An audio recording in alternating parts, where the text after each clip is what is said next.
സംസ്ഥാനത്തെ സാമൂഹ്യ സുരക്ഷാ പെൻഷൻ ഗുണഭോക്താക്കൾക്ക് വീണ്ടും സന്തോഷ വാർത്ത. സംസ്ഥാനത്ത് 2025 ഫെബ്രുവരി മാസത്തിലെ സാമൂഹ്യ സുരക്ഷാ പെൻഷൻ വിതരണ ഉത്തരവ് വന്നതിന് പിന്നാലെയാണ് സന്തോഷ വാർത്ത എത്തിയിരിക്കുന്നത്. തിങ്കളാഴ്ച ധനവകുപ്പിന്റെ ഭാഗത്തു നിന്നും ഉത്തരവ് പുറപ്പെടുവിച്ചെങ്കിൽ പോലും വിതരണ നടപടികൾ കേന്ദ്രത്തിന്റെ ഭാഗത്തു നിന്നും തുക എത്തിച്ചേരുകയും വിതരണം ഇന്നു മുതൽ സജീവമാവുകയും ചെയ്യുന്ന സാഹചര്യത്തിലാണ് ഗുണഭോക്താക്കൾക്ക് വീണ്ടും ആശ്വാസ വാർത്ത എത്തിയിരിക്കുന്നത്.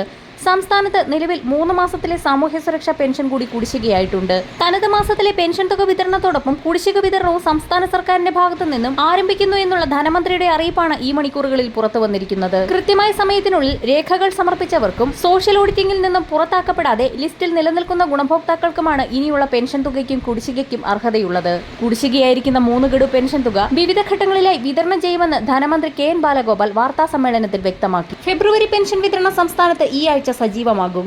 ഗുണഭോക്താക്കളുടെ താൽപര്യപ്രകാരം സാമൂഹ്യ സുരക്ഷാ പെൻഷൻ ബാങ്ക് അക്കൗണ്ട് വഴിയോ നേരിട്ടോ ലഭിക്കും. 49,8391 ഗുണഭോക്താക്കൾക്ക് 2025 ഫെബ്രുവരി മാസം ഒരു മാസത്തിലെ സാമൂഹ്യ സുരക്ഷാ പെൻഷൻ നൽകുന്നതിനാവശ്യമായ തുകയായ 721,12,43,000 രൂപ അനുവദിച്ചുകൊണ്ടാണ് സംസ്ഥാന ധനവകുപ്പ് ഉത്തരവ് പുറത്തിറക്കിയത്. കൂടാതെ നാഷണൽ സോഷ്യൽ അസിസ്റ്റന്റ് പ്രോഗ്രാം വഴി ദേശീയ സാമൂഹ്യ സുരക്ഷാ പെൻഷൻ പദ്ധതിയിൽ അംഗങ്ങളായിട്ടുള്ള ആളുകൾക്ക് 300, 200, 500 എന്നിവ ലഭിക്കുന്ന ഇന്ദിരാഗാന്ധി ദേശീയ വാർദ്ധക്യകാല പെൻഷൻ, ഇന്ദിരാഗാന്ധി ദേശീയ വിധവാ പെൻഷൻ എന്നിവ വാങ്ങുന്ന 8,46,456 പേർക്ക് വേണ്ടി പെൻഷൻ വിതരണത്തിനായി 24,30,89,000 രൂപ കൂടി അനുവദിച്ച് ഉത്തരവായിട്ടുണ്ട്. ഉത്തരവ് പ്രകാരം പെൻഷൻ വിതരണം 2025 ഫെബ്രുവരി മാസം 25-ാം തീയതി ചൊവ്വാഴ്ച മുതൽ ആരംഭിക്കേണ്ടതും മാർച്ച് 6-ന് മുൻപ് പെൻഷൻ വിതരണം പൂർത്തിയാക്കേണ്ടതുമാണ്.